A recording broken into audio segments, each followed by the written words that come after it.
오늘의 말씀은요, 죄인에 대해서 좀 함께 나누고자 합니다. 좀 같이 좀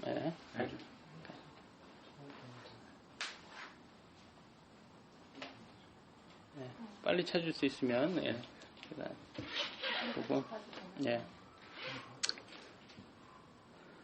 그래서 오늘의 말씀의 죄인에 대해서 우리가 볼 건데, 그 죄인이라는 것은 우리가 알다시피 죄를 짓는 사람을 죄인이라고 합니다. 그래서 그러면 죄라는 건 뭘까? 그거에 대해서 우리가 아는데, 우리 세상 사람들한테 죄를 뭐라고 하면, 물으면 나라에서 정한 죄겠죠. 나라에서 국회가 입법부에 의해서 정해진 죄를 죄라고 하는데, 나라의 죄는 항상 바뀝니다.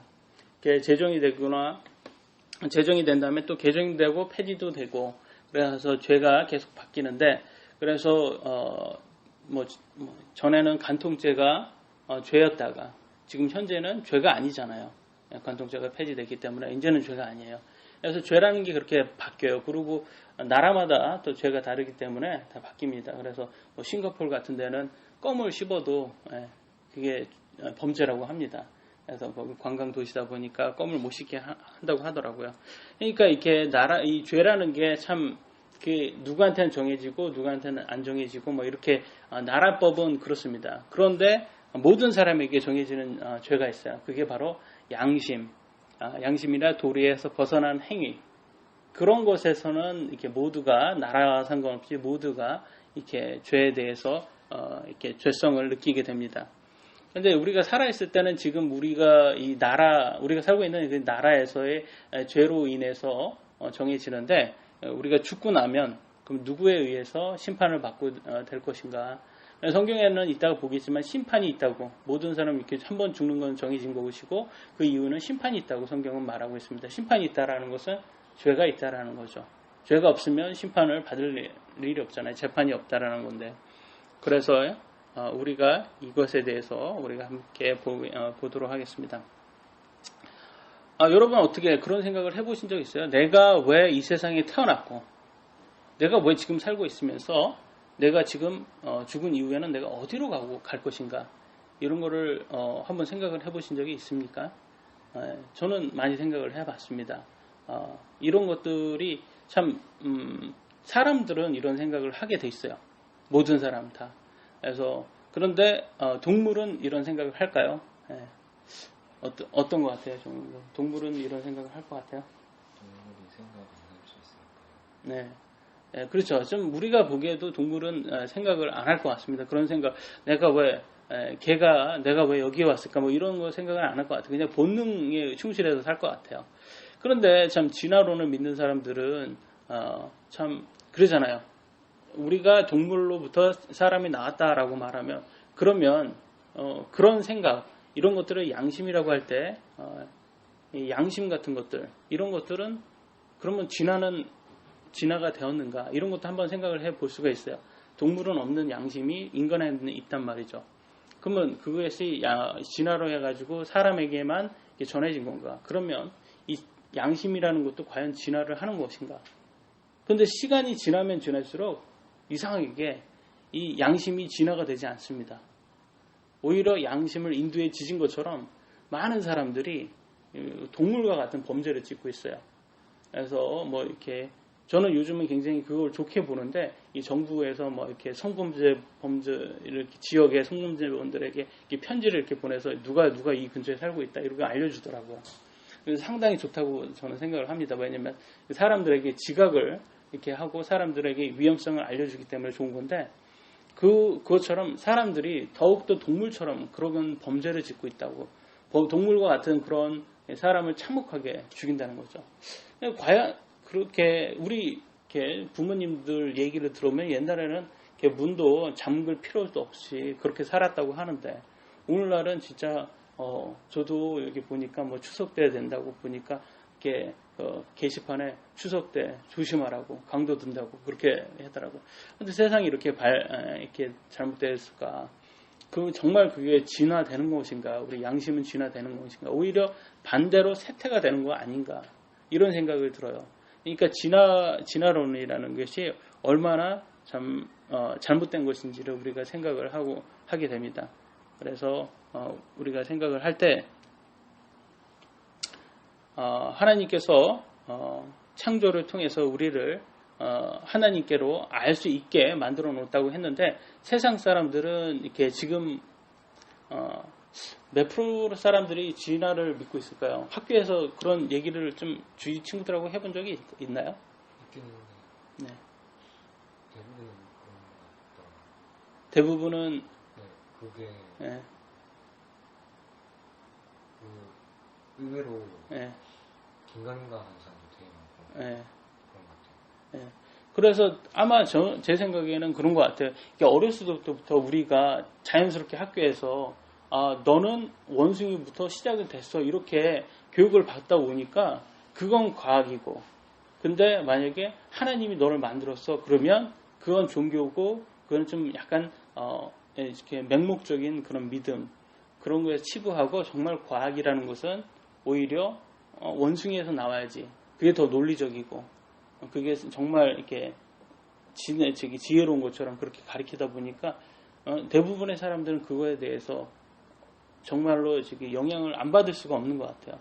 그래서 공립교육에 의해서 지금 우리나라가 이렇게 무교의 나라가 되어버린 것 같습니다. 그리고 지금 미국도 그렇게 됐어요. 지금. 그래서 무교도 지금 미국도 기독교 국가, 기독교로 시작한 나라가 지금 무교의 국가가 돼가지고 많은 분들은 기독교라고도 얘기는 하지만 그 삶을 보면 무교와 동일합니다. 그래가지고 참 그게 참 안타깝습니다. 그런데 하나님께서는 우리가 하나님이 알 수 있다. 그거를 성경에서 알려주셨어요. 그래서 우리가 로마서 1장 19절로 21절 함께 보도록 하겠습니다. 찾으셨으면 읽도록 하겠습니다. 시작. 그 까닭은 하나님을 알만한 것이 그들 속에 분명히 드러나 있기 때문이라. 하나님께서는 그것을 그들에게 보이셨나니 이는 그분의 보이지 아니하는 것들 그분의 영원하신 권능과 신격은 창세로부터 분명히 보이며 그 만드신 것들을 깨달아 알 수 있기 때문이라. 그러므로 그들이 변명할 수 없나니 그 까닭은 그들이 하나님을 알 때 그분을 하나님으로 영원하게 하지도 아니하고 감사하지도 아니하며 오히려 자기 상상 속에서 허망해지며 어리석은 마음이 어두워졌기 때문이라. 그 굵은 색으로 칠해진 것을 다시 한번 보시면요. 하나님을 알만한 것이 그들 속에 분명히 드러나 있기 때문이다. 그래서 모든 각 사람들에게는 꼭 성경이 없다고 해도 하나님을 알 수 있다고 하나님께서 그것을 넣어주셨다고 합니다. 그래서 오늘날 그것을 편하게 말하면 오늘날 젊은 세대가 알아들을 수 있도록 하나님께서 이미 우리를 프로그램화 시켜놓은 거예요. 하나님을 알 수 있도록. 그래서 우리를 그거를 양심이라고도 얘기를 할 수가 있고 또 그 다음에 창조라고도 말할 수 있습니다. 왜냐하면 거기에서 보시면 두 번째 보시면 그 만드신 것들로 깨달아 알 수 있기 때문이다. 하나님께서 만드신 것은 이 세상입니다. 그죠? 이 세상을 보면 우리가 깨달을 수가 있어요. 자연이라는 것을 보면 우리가 깨달을 수가 있어요. 어저께도 저희는 이렇게 폭포 이게 홍룡폭포인가요? 거기를 갔다 왔는데 참 저런 거를 어떻게 저런 게 만들어질 수가 있나 참 신기할 따름입니다. 멋있고도 저희 장모님 장인어른 굉장히 좋아하셨어요. 거기에 가셔가지고 그 자연을 보면서. 그런데 그런 거를 보면 그런 거는 저절로 만들어졌다고 합니다. 그런 거는 저절로 만들어졌다고. 근데 참 웃긴 거는 그런 거 이렇게 어려운 것은 저절로 만들어졌다고 하는데 지금 만약에 이 의자가 저절로 만들어졌다고 스스로 저렇게 해서 만들어졌다고 나무끼리 붙어서 만들어졌다고 하면 그거는 다 비웃겠죠. 어떻게 그게 가능하냐. 근데 그거보다 더 아주 세밀하고 그거보다 더한 이 자연은 저절로 만들어졌다고 이렇게 생각을 한다는 거죠. 그게 저절로 만들어진 게 아니라 그걸 만드신 분이 그렇게 프로그램을 해가지고 그렇게 만들어지게끔 자연에게 힘을 넣어주셨는데 사람들을 하나님을 알만한 것들이 있는데 일부러 알려고 하지 않기 때문에 또 두 번째 다음 보시면 그들이 변명할 수 없다고 성경은 말을 하고 있어요. 변명할 수가 없어요. 아무도. 그래서 저 하나님 아는 거를 몰랐습니다. 하나님 기독교인들이 저한테 알려준 적이 없어요. 이렇게 해도 하나님 앞에 가면 아무도 변명할 수가 없습니다. 그리고 마지막 보시면 자기의 상상 속에 허망해지며 어리석은 마음이 어두워졌기 때문이다. 이 말은 뭐가 되겠습니까? 얼마나 허망해졌으면 우리가 원숭이부터 인간으로 진화되었다는 정말 허망한 판타지 같은 그런 소설입니다. 이게 진화론. 물론 진화론자들에게 가서 제가 이렇게 얘기를 하면 그들은 저를 막 굉장히 무시하고 무지하다고 할 겁니다. 맞아요. 세상의 입장에서는 우리가 무지한 거예요. 세상의 입장에서는. 그런데 여기 성경에서 보면 하나님 말씀에서는 그들이 자기 상상 속에서 허망해져서 그렇게 어리석은 마음으로 어두워졌다고 한 거예요. 그래서 진화론은 믿을수록 이렇게 하나님을 알 수 없게 만듭니다. 그래서 사람들은 이 진화론자들은 이렇게 말하죠. 자연의 힘, 자연의 선택, 자연의 섭리. 이런 것들을 많이 배웠죠. 거기에서. 자연의 선택 그러면 뭐 생각나요? 그럼 돌연변이. 그거 많이 배우잖아요. 돌연변이. 그런 것들이 이제 다 저절로 자연이 만들어졌다고 하지만 그것이 다 하나님이 만들었기 때문에 그렇게 된 것. 그러면 이렇게 그런 거는 왜 만들어질까요? 왜 사람들이 태어나면서 그렇게 태어날까요? 그런데 예수님께서 거기에서 세 가지를 의미를 두었어요. 사람이 그렇게 장애자로 태어나는 이유는 부모가 죄를 졌거나 그 다음에 또 다른 것은 하나님께 영광이 주기 위해서 하나님의 의미가 거기에 이유가 있어서 그렇게 태어났다고 합니다. 또 나중에는 또 자기의 죄로 인해서 죄가 날 수도 있어요. 특히나 오늘날 술이나 담배 또 마약으로 인해서 아플 수가 있잖아요. 폐암이 걸릴 수 있고 그런 암이 걸릴 수 있는데 그것은 자기의 죄입니다. 자기가 뿌린 대로 거둔 거예요. 그래서 장애가 되는 거고 그래서 병이 되는 거고 또 부모님이 죄를 한 거는 요즘 젊은 여자들은 아기를 낳지 않으려고 막 이상한 거를 담배도 막 피우고 막 그럽니다. 그래서 인해서 장애를 가질 수도 있는 거. 그건 또 부모의 죄고. 또 다른 그런 것도 다 없었는데도 아주 신실한 크리스찬 자식인데도 불구하고 장애를 갖고 태어난 아이들이 있어요. 그런 거는 뭐냐라고 했을 때는 그건 죄가 아니라 하나님께서 뜻이 있어서 그렇게 한 거다라고 알 수가 있습니다. 세상에서 그래서 하나님께서는 이런 것들을 만들어 놓으셨습니다. 그래서 다시 돌아가서 히브리서 9장 27절 같이 읽도록 하겠습니다. 시작. 한 번 죽는 것은 사람에게 정하신 것이요 그 뒤에는 심판이 있으리니. 여기에서 아까 말씀드린 것처럼 심판이 있다고 말하고 한 번 죽는 것. 여기에서 안 죽으실 분 있으십니까? 여기에서 나는 그래도 건강하게 잘 살고 안 죽으실 분 있습니까? 없죠. 다 죽을 겁니다. 여기 있는 사람들. 태어난 순서는 있어도 죽는 순서는 없습니다. 누가 먼저 죽을지 몰라요. 그래서 죽는 거는 이렇게 다 정한 겁니다. 하나님께서 이미 정하셨습니다. 그런데 그 뒤에는 심판이 있어요. 근데 이게 제일 무서운 거예요. 이게. 그러니까 저도 이렇게 속으로 진짜 하나님 말씀대로 살기가 너무 힘들다. 이 세상에는 너무 유혹거리가 많다. 이렇게 하더라도 제일 무서운 게 이거예요. 이게 내 멋대로 살고 싶어도 이 내 멋대로 못 사는 게 육신적으로 못 사는 게 이유가 이 심판이 얼마나 무섭습니까? 근데 이 지나러 사람들은 없다고 그렇게 외쳐요. 근데 저는 그들을 못 믿겠어요. 그들을 어떻게 믿어요? 그들이 뭘 안다고? 그들이 죽어봤습니까? 오직 성경만 믿고 그래가지고 이 심판이 너무 두렵기 때문에 하나님 말씀대로 하나님을 두려워하면서 살 수밖에 없는 겁니다. 이 심판 때문에. 사도행전 17장 31절 같이 읽겠습니다. 시작. 그러다가 하나님께서 한날을 정하사 그날에 자신 그 사람을 통하여 세상을 의로 심판하려 하시고 이에 그분을 죽은 자도록 모든 사람들에게 이 일에 대해 확신하는 증거를 주셨기 때문이다. 하나님께서 한날을 정해서서 세상을 의로 심판하신다. 그러니까 심판이 있다라는 거예요. 다시 한번. 하나님께서 심판하신다고 그래요. 근데 많은 사람들은 하나님은 사랑이십니다. 요것밖에 안 가르쳐요. 많은 교회에서 문제가. 하나님은 사랑이십니다. 그래서 하나님만 믿으면 여러분 원하는 대로 여러분의 라이프 스타일은 건드리지 않습니다. 여러분 원하는 대로 사세요. 이렇게 가르쳐요. 이거 잘못된 거예요. 그거는. 성경에는 그렇게 안 나왔습니다. 하나님은 믿으면 믿는 대로 살아야 돼요. 그 믿는 건 믿음은 자기가 증명을 해야 돼요. 삶으로 증명을 하는 거예요. 그거는. 정말 믿는다면. 왜냐하면 심판이 있기 때문에. 이 심판은 첫 번째 심판은 우리가 믿는 사람의 심판이죠. 그리스도의 심판서. 그것은 우리 행위 심판이에요. 행위. 믿은 이후에 우리가 그 말씀으로 어떻게 살았냐. 그러니까 되게 무서운 거예요. 근데 두 번째 심판이 있어요. 그것은 믿지 않는 사람들의 심판입니다. 백보자 심판이라고 하고 크고 흰 왕자의 심판이죠. 그 심판에서는 생명력이 없는 사람들이 심판받는 것. 그건 예수님을 부인한 사람의 심판입니다. 그러니까 그거는 이 첫 번째 믿는 사람의 심판도 이렇게 무서운데 안 믿는 그들의 심판은 더 무섭다고 성경은 나와 있습니다. 그래서 심판은 정말 무서운 거예요. 그래서 모든 사람이 하나님께서 정하신 날의 심판을 받을 것이다. 사람들이 심판을 받아야 하는 이유는 아까도 말씀드린 게 죄예요. 죄. 죄가 없다면 왜 심판을 받을까요? 근데 성경에서 말하는 죄란 뭘까요? 죄 그러면 어떤 생각이 드세요? 죄 그러면 뭐 어떻게 해야지 하나님께서는 왜 죄인이라고 이렇게 얘기할까요? 죄 그러면 이 죄의 정의가 뭐라고 생각하세요? 말씀을 따라 정확합니다. 말씀을 따르지 않는 거예요.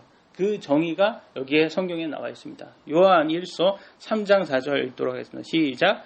누구든지 죄를 범하면 율법도 범하는 것이니 이는 죄가 율법을 범하는 것이기 때문이다. 죄가 뭐냐면 뒷부분 보시면 죄가 율법을 범하는 것이라고 했어요. 율법을 범하는 게 죄예요. 죄가 다른 게 아니에요. 하나님 앞에서는 율법을 범하는 게 죄예요. 율법이 뭔지 아시죠? 율법의 초대 하나님께서 주신 법 모세에게 줬어요. 우리는 10계명이라고 보통 알고 있는데 10계명 말고도 더 많이 있는데 그래서 총 한 600개가 넘습니다. 하라 하지 말라 하는 그런 게 유대인에게 준 법이 그걸 총 율법이라고 다 그렇습니다. 근데 이 율법을 보시면 참 웃긴 게 율법을 다 지키다가 만약 100개가 있다면 100개에서 99개를 다 지켰어요. 잘 지켰어요. 근데 마지막에 실수로 하나를 어겼습니다. 그럼 우리나라 사람 아니 우리 보통 사람들은 하나 조금 어겼는데 99개 잘 지키면 그래도 아주 잘 지켰어. 99점 맞았잖아요. 얼마나 잘한 거예요. 훌륭하죠. 우등생이에요. 우등생. 근데 성경에서 하나님의 잣대로는 빵점이에요. 하나님 잣대는 빵점이에요. 99점이 아니에요.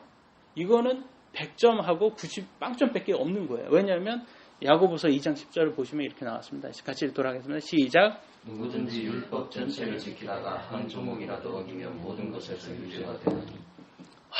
참 하나님께서 우리에게 원하시는 게 너무나 커요. 다 지키다가 하나만 어겨도 빵점이에요. 유죄예요. 유죄. 여러분 지킬 수 있습니까? 이거?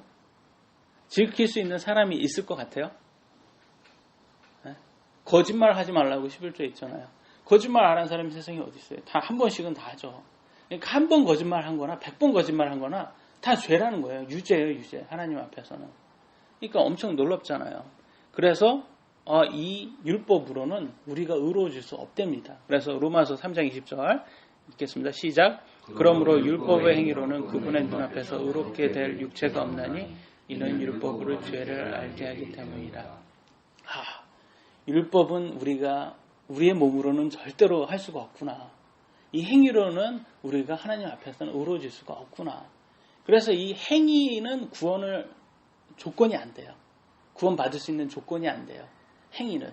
왜냐하면 다 못 지키잖아요. 결과적으로는. 하나님께서 율법을 딱 줬어요. 그러면서 야 네가 한번 해본다고? 그럼 지켜봐 하면서 율법을 줬어요. 근데 아무도 못 지키는 거예요. 아무도 지킬 수 없어요. 하나님의 잣대에서는. 그래서는 행위로는 구원을 받을 수 없다고 성경은 나와 있습니다. 그래서 에베소 2장 8, 9절 같이 읽도록 하겠습니다. 시작. 이는 너희가 믿음을 통하여 은혜로 구원을 받았기 때문이니 이것은 너희 자신에게 난 것이 아니요 하나님의 선물이라. 행위에서 난 것이 아니니 이것은 아무도 자랑하지 못하게 하려 하심이라. 9절 까만 거 칠한 게 한번 진하게 칠하는 부분 보시면 행위에서 난 것이 아니다. 구원은요 행위로는 받을 수가 없습니다. 행위 구원은 없어요. 근데 다른 종교를 한번 보세요. 다른 종교는 다 행위입니다. 일정한 수련을 하거나 어저께도 그 폭포에 갔는데 그게 다 불교 그잖아요. 템플이잖아요.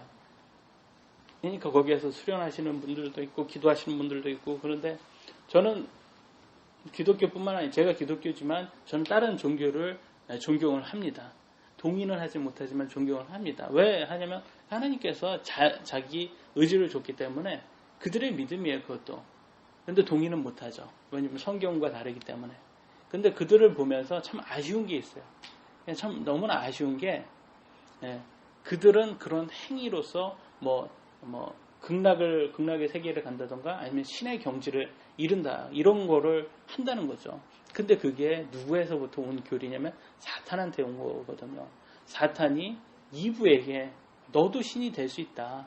저기에 선악과를 먹으면 너도 신과 같이 될 수 있다. 이런 교리를 줬어요. 그게 사탄의 교리예요. 우리는 신이 될 수 없습니다. 신이 될 수 없어요. 우리는. 우리의 능력으로는, 우리의 힘으로는 될 수 없어요. 그래서 하나님께서는 오직 믿음을 줬습니다. 그러면 율법은 왜 이렇게 지키지도 못하는 율법을 하나님께서 왜 주셨을까요? 그걸 한번 생각해 보셨어요? 어차피 지키지 못하는데 하나님께서 왜 줬을까요? 그거를. 정영은 왜 줬을까요? 네? 왜 줬을까요?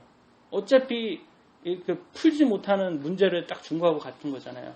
예, 선생님이 어차피 풀지도 못하는데 예? 왜 좋겠습니까? 예? 거만하지 말라고. 맞아요. 거만하지 말라고. 자기 상태를, 컨디션을 지금 알라고 준 거예요. 그게. 그래서 갈라디아서 3장 24절에 나왔습니다.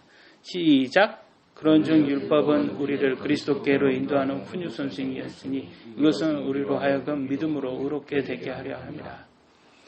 훈육 선생이에요. 훈육 선생. 옛날에 훈장님이라고 했잖아요. 선생님을 훈장님. 그리고 제가 이제 장교 후보생 때 훈련을 받을 때 저를 훈련하셨던 분을 훈육 장교라고 그랬거든요. 나를 훈육해 주는 분이에요. 그것이 이게 율법이라는 거예요. 율법이 우리한테 가르치는 거예요. 야, 네의 컨디션을 보여주는 건 거울과 같아요. 너는 네의 능력으로는 너는 하나님께로 갈 수가 없어. 거룩할 수가 없어. 너는 스스로는. 그러니까 네 상태를 봐봐. 네는 죄인이야. 그러니까 어떻게 해서 네가 갈 수 있어? 예수님을 믿을 수밖에 없는 거야. 너는 네 능력으로는 안 돼. 죽었다 깨나 할 수가 없어. 그래서 보시면 믿음으로 의롭게 되게 하려. 예수님을 믿음으로만 의롭게 될 수 있다고 가르쳐 주는 거예요. 그래서 모든 종교는 다 행위 종교다. 그러나 오직 기독교만 믿음이에요. 믿음. 그 차이예요. 그게 굉장히 큰 차이예요. 모든 것은 다 자기가 스스로 일정한 수련을 해서 가는 거고 오직 기독교만 예수님을 믿어야지만 그게 시작점이 거기에서부터 될 수가 있는 거예요. 행위도 믿음 없이 행위는 아무 소용이 없는 거예요. 행위가 필요해요. 근데 그게 원래 그게 이 행위는 아무런 믿음이 없다면 아무런 기능을 발휘를 못합니다. 그래서 오직 행위로 믿음으로 하나님께서는 그걸 알려주셨어요. 예수님을 믿음으로써 우리가 구원을 받을 수 있다. 근데 이 율법은요 능력이 없대요. 우리를 이렇게 죄로부터 우리를 이렇게 빼내낼 수 있는 능력이 없다고 히브리서 10장 1절로 나와 있습니다. 같이 읽도록 하겠습니다. 시작. 이는 율법은 앞으로 올 좋은 일들의 그림자를 가지고 있으나 그 일들은 형상 그 자체는 아니므로 사람이 해마다 계속해서 드리는 그런 희생 거기로 나오는 자를 결코 완전하게 하지 못하기 때문이다. 율법은 앞으로 좋은 일들의 그림자는 가지고 있어요. 좋은 일들은 뭐냐면 여기에서 좋은 일들이라는 것은 예수님이에요. 예수님. 예수님께서 십자가에서 죽으시고 묻히시고 부활하셨던 이 복음. 그래서 우리는 그거를 뭐라고 하죠? 굿뉴스라고 하잖아요. 굿뉴스. 들어보셨어요? 좋은 소식? 굿뉴스. 그걸 복음이라고 하잖아요. 그거는 갖고 있어요. 그거를 보여주는 그림자일 뿐이라는 거예요. 율법은. 근데 율법 스스로는 거기로 나오는 자들을 결코 완전하게 하지 못하는 거예요. 율법은 우리를 완전하게 못해요. 근데 그냥 단지 우리를 이렇게 예수님이 우리의 구원자라는 것을 가르쳐주고 우리가 범죄자다. 우리가 죄인이다. 우리의 죄의 컨디션을 보여줄 뿐입니다. 로마서 3장 23절에 완전하게 하나님께서 말씀을 해주셨습니다. 같이 읽도록 하겠습니다. 모든 사람이 범죄하여 하나님의 영광에 이르지 못하더니 이게 우리의 죄 상태 때문에 그래요. 우리는 절대로 하나님의 영광에 이를 수가 없습니다. 하나님은 거룩한 분이에요. 근데 오늘날 좀 안타까운 게 너무 이렇게 하나님을 사랑 그렇게 해가지고 저번에도 우리가 사랑에 대해서 얘기를 했지만 이 사랑이라는 것은 불법이 있어서는 안 돼요.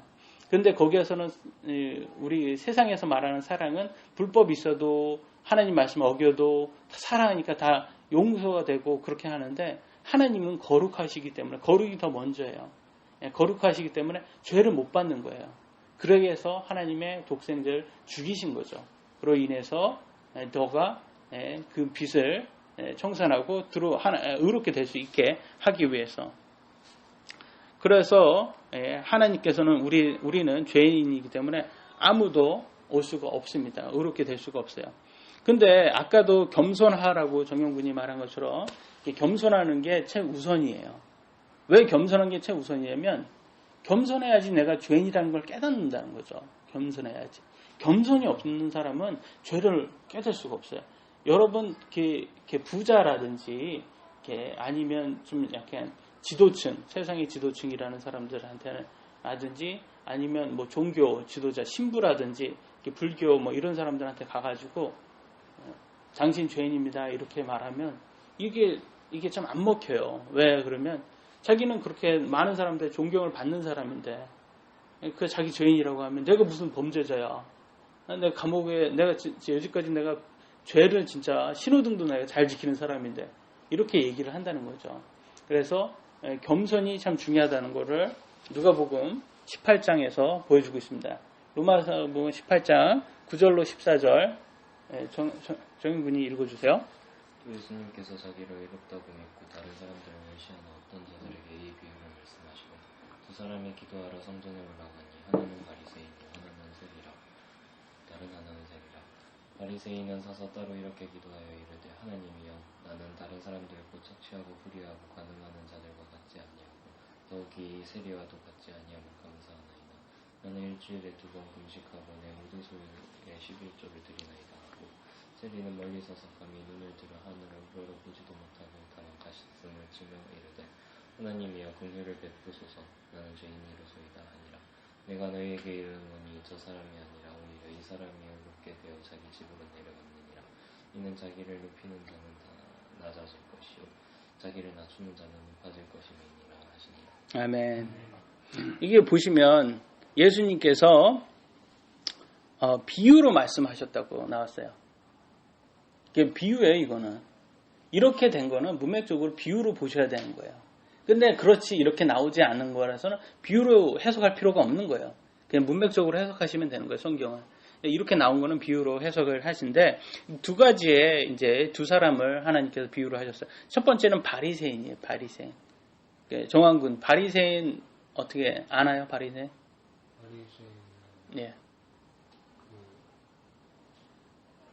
뭐 율법대로 사는 사람. 네, 맞습니다. 이 바리새는 유교의 아니죠. 유대교의 정통 교파 중에 하나인데 아주 제일 엄격한 파예요. 교파예요.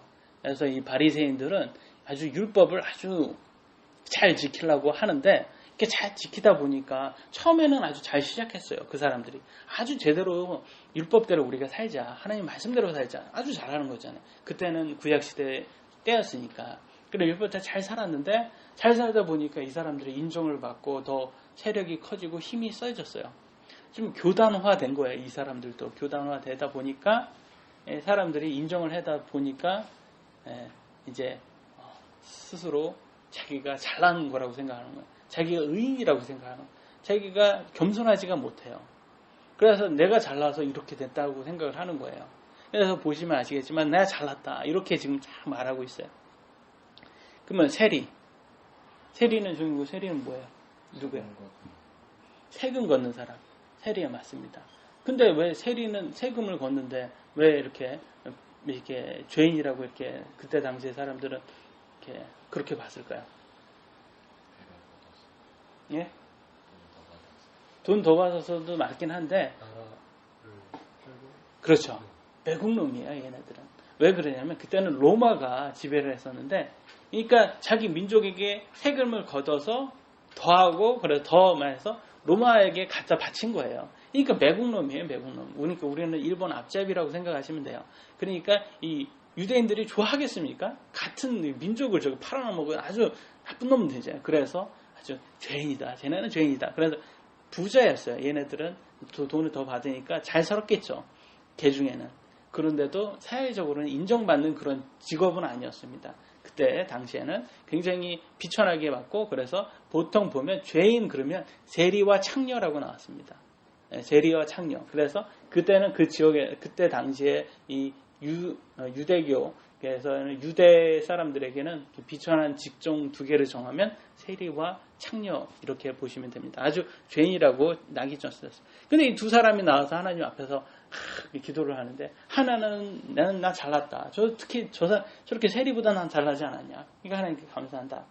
이렇게 나오고 세리는 하나님 저는 죄인입니다. 자기 죄인이라는 걸 인정을 했다는 게 하나님은 의인으로 본 거죠. 이게 가장 중요합니다. 내가 죄인이라는 것을 인정하셔야 돼요. 이게 내가 죄인이라는 걸 인정하지 않는 사람은 이게 하나님 말씀을 못 받아들여요.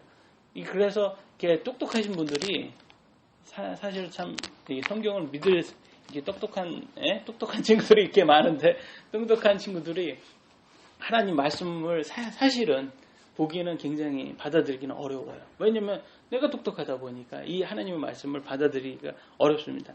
근데 여기에서 보면 그러면 금식하고 11조 이렇게 했다. 이런 것들이 잘못된 게 아니에요. 이런 거는 하는 게 당연한 건데 중요한 것은 여기에서 말하는 것은 여기에서 보시면 착취하지 않고 불의하지 않고 간음하지 않고 이렇게 했다고 하잖아요. 다 잘한 거 아니에요. 근데 왜 잘했는데도 못했다고 할까요? 그러면 그것은 이런 거는 행위잖아요.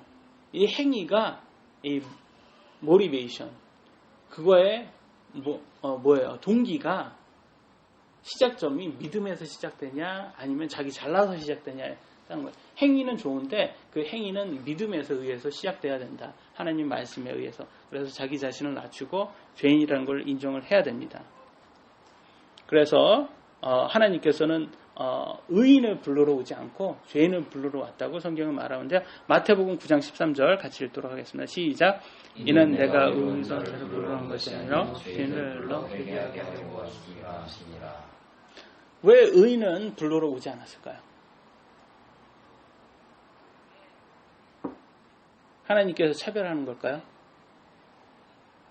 왜 바리새인은 불러러 오지 않고 그냥 세리만 불러러 온 거예요? 세상에 미천한 사람들만 구원하려고 온 걸까요? 왜 그럴까요? 제가 질문을 많이 해야 되겠네요. 질문을 많이 해야지 피곤해하지 않을 것 같아요. 왜 예수님이 이렇게 말을 했을까요? 어떤 의인이 있을까? 그렇죠. 이게 정답입니다. 의인이 없기 때문에 그렇게 한 거야. 그럼 여기에서 말하는 것은 뭐냐? 이것은 자기가 스스로 의인이라고 생각하는 사람 안 부른다는 거예요. 그 다음 구절에 나왔습니다. 로마서 3장 10절 읽겠습니다. 시작. 이런 기록된 바 의로운 사람은 없나니 단 한 사람은 더 없어. 단 한 사람도 없어요. 세상에는. 하나님 눈에 아까 말했잖아요. 다 율법을 지켜야 되는데 의인이 되려면 우리 능력으로는 지킬 수 있는 사람이 없다라는 거예요. 단 한 사람도. 그래서 우리가 다 죄인이구나. 그래서 여기에서 보시면 자기가 스스로 의인이라고 생각하는 이 바리새인들은 회개를 못해요. 그래서 회개를 못하는 거고 자기 스스로 내가 죄인이구나.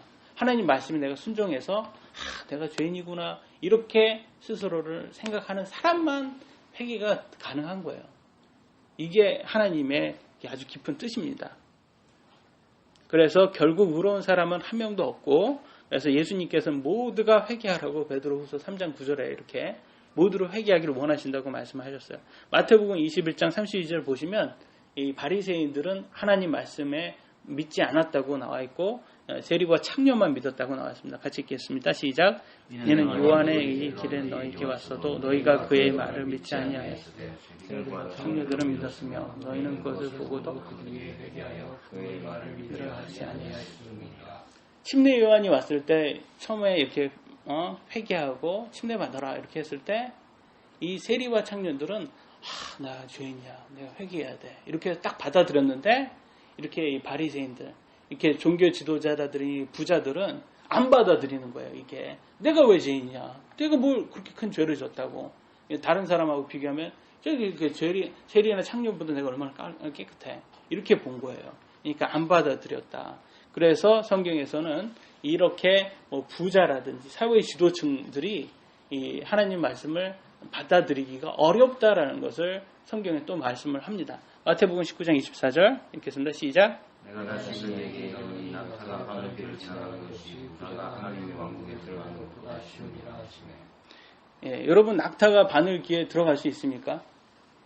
예, 불가능합니다. 그것처럼 부자가 천국에 들어가는 게 불가능하다고 이렇게 말을 하고 있어요.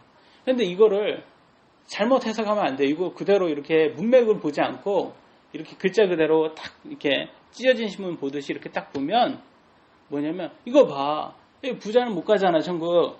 네 돈 재산 다 네가 갖고 있는 돈 다 교회에 환납해. 그래야지 너가 천국 갈 수 있어. 이렇게 가리키는 목사나 신부들이 있어요. 실제로 어떤 부자가 신문에 나왔더라고요.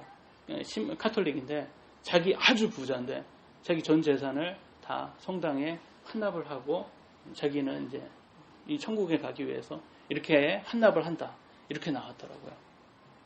이게 찢어진 신문 보듯이 이렇게 보면 안 돼요. 성경을. 이 문맥적으로 보셔야 돼요. 문맥으로 보시면 왜 부자는 못 간다? 부자는 못 간다? 그거 자기가 회개를 안 하니까 못 가는 거지 부자라서 못 가는 게 아니에요. 부자니까 회개하기가 어렵다라는 것을 말씀하신 거예요. 예수님. 왜냐면 부자도 있었어요. 예? 여기에서 나중에 보시면 아시겠지만 바나바 같은 경우는 자기 전 재산을 이렇게 막 팔아가지고 마가 복음을 쓴 사람의 외삼촌이에요. 그래서 나중에 사도 바울과 같이 처음에 이제 선교 여행을 갔을 때 이 사람이 같이 갑니다. 이 사람이 같이 간 게 사도 바울과 바나바가 같이 간 거예요. 근데 그걸 했을 때 전 재산을 자기가 이렇게 팔아가지고 탁 합니다. 이렇게 예루살렘 교회. 그러니까 부자들이 많았어요. 그때도 있었으니까 그게 예루살렘 교회가 그렇게 됐잖아요. 그러니까 그렇게 부자도 많고 그리고 삭개오도 있잖아요. 키가 작은 삭개오도 부자였는데 나중에 회개하고 그걸 부로 인해서 하나님께 막 드리고 정직하게 산다고 이렇게 했잖아요. 그러니까 부자가 없지는 않았다. 있었다.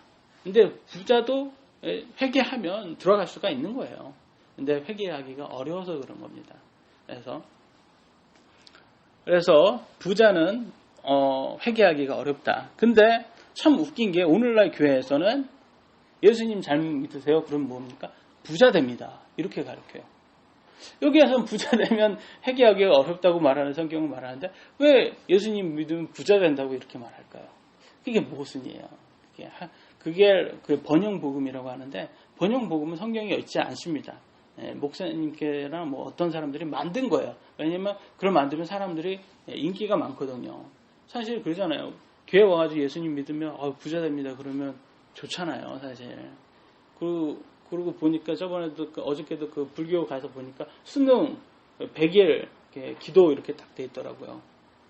내가 원하는 것을 이렇게 성취된다. 그걸 믿어서 그러면 얼마나 기분이 좋습니까? 그래서 그런 것들을 자꾸 하는 거예요.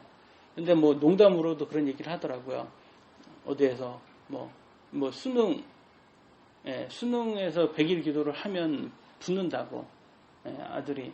왜 그러냐면 하도 엄마가 아들을 닥달시켜서 공부하라고 닥달시켜서 100일 만쯤 아들하고 좀 떨어지면 애들 공부해가지고 스트레스 안 받아서 좋은 그걸 한다고 이렇게 농담을 하는 사람들도 있더라고요. 너무 진지하게 듣네요. 이렇게 농담이었는데 그렇듯이 이렇게 많은 사람들은 이렇게 혹합니다. 이렇게 뭐 자기가 원하는 것대로 준다고 그러면 혹해서 그런 말을 하는데 그건 성경적이지 않습니다. 왜 그러냐면 이렇게 하나님께서는 이렇게 이 돈을 사랑하는 게 모든 악의 뿌리라고 성경 말하고 있어요. 디모데전서 6장 10절이에요. 시작. 이는 돈을 사랑함이 모든 악의 뿌리이기 때문이니 어떤 자들이 돈을 통해다가 잘못하고 믿음에서 떠나 많은 근심으로 자기를 즐겁게 뚫었도다. 이해되시죠? 이게 그 핵심입니다. 오늘날 대형 교회 목사들이 픽픽 쓰러지죠. 픽픽 쓰러진다는 게 세상의 사탄의 그런 것들을 픽픽 쓰러진다는 거예요. 왜 그렇게 유혹에 넘어갑니까? 이것 때문에 그런 거예요. 대형 교회를 딱 해가지고 여러분 이렇게 돈이 이렇게 싹 들어와요. 그런데 목사 그러면 뭐 벤틀리를 이렇게 사주고 교회에서 막 몇십억짜리 집 사주고 그래봐요.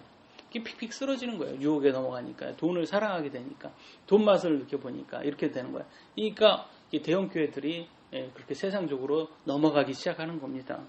그래서 저는